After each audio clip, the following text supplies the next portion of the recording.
Good morning and welcome to the Oshkosh Area School District Professional Development for November 11th. I'm Kim Brown, the Director of Learning, and with me is Mark Pizzata and Julie Mosier. Today we would like to do an overview of what our professional development is going to be like for today as well as in the future, which is going to be focusing on and aligning with the framework for teaching.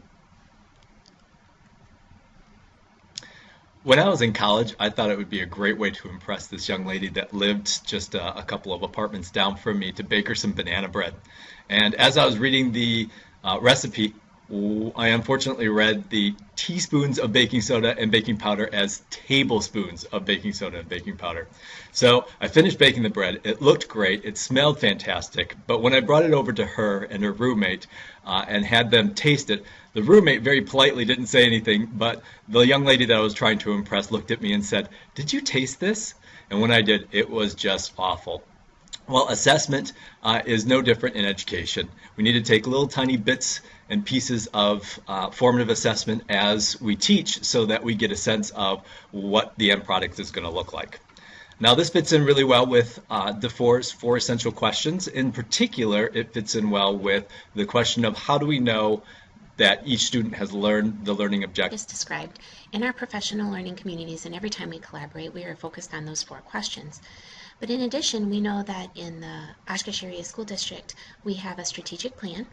And when Kim had alluded to that we are aligning our professional learning to the Danielson's framework for teaching, that is the basis and the core of our educator effectiveness model that we are currently piloting this year.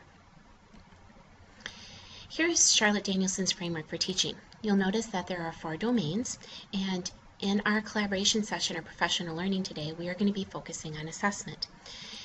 In each of the domains, you're going to see in Domain 1 and Domain 3, we have highlighted a component. In Domain 1, when we're talking about planning and preparation, we're going to be focusing on designing student assessment, preparing it, putting it together. And then as you go clockwise around the framework for teaching, you're going to notice Domain 2, the classroom environment, then Domain 3, instruction, and you'll notice using assessment and instruction is highlighted. This is the part where we're going to be taking what we've designed and actually using it, and then going on to Domain 4 is your professional responsibilities. But today we're going to be focusing on 1F and 3D within Charlotte Danielson's framework for teaching. So let's take a deeper dive. 1F, designing student assessments, is putting this together. And what are the key components of designing student assessments? When you look at 1F and you look at the different attributes that are underneath it, you're going to notice that we need to be sure about the instructional outcomes, and we're being purposeful in what we're planning for. We're taking a look at the methodologies. That target method match is what we're assessing and how we instructed. Are they aligned? We're looking at criteria and standards that are clear, and the teacher has those well-developed strategies. So when you think about all the parts of 1F, instructional outcomes are important, that we're adapting it to meet how we actually did instruct, that it's clear, and that it's formative, because we want to be designing this so that it gives feedback to our students and gives feedback to us on our instruction.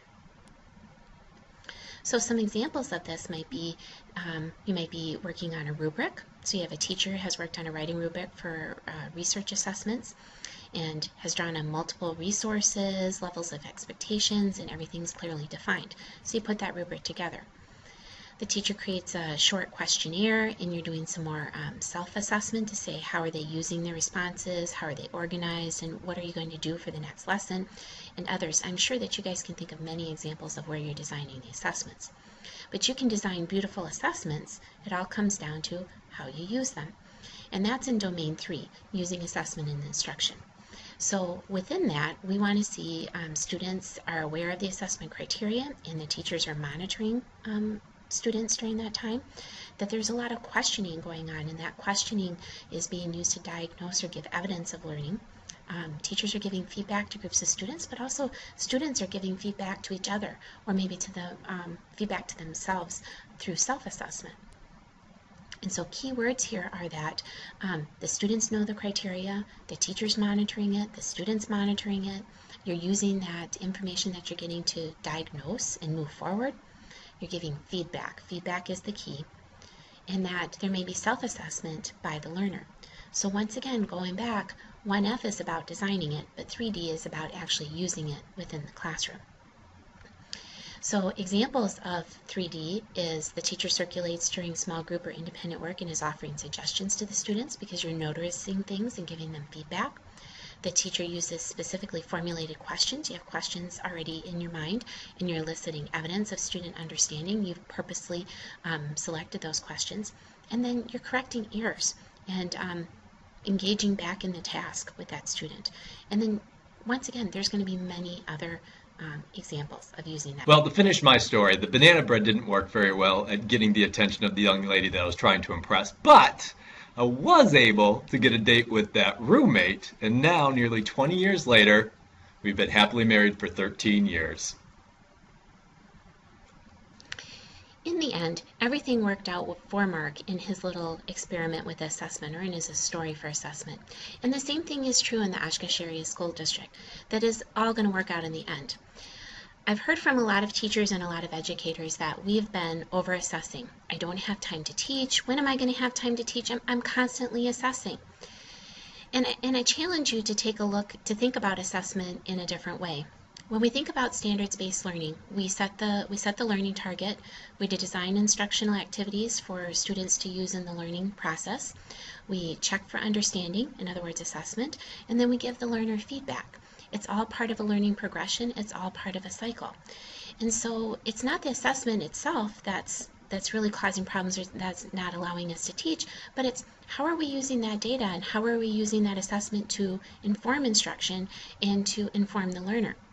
I challenge you to think about assessment. Is it an event, or are we talking about it with students as just part of the process of figuring out what are you able to do and what do we need to do, what other teaching and learning do we need to do in order for you to be proficient or to learn the skills that you're looking for. So I really challenge us today as we look at common assessments, as we're looking at instructional activities, as we're designing those assessments today and really focusing on 1F, when we start to go into 3D of how we're using that in the classroom, how are we communicating that with students, and how are you using that data that we are finding out. So enjoy your professional learning today.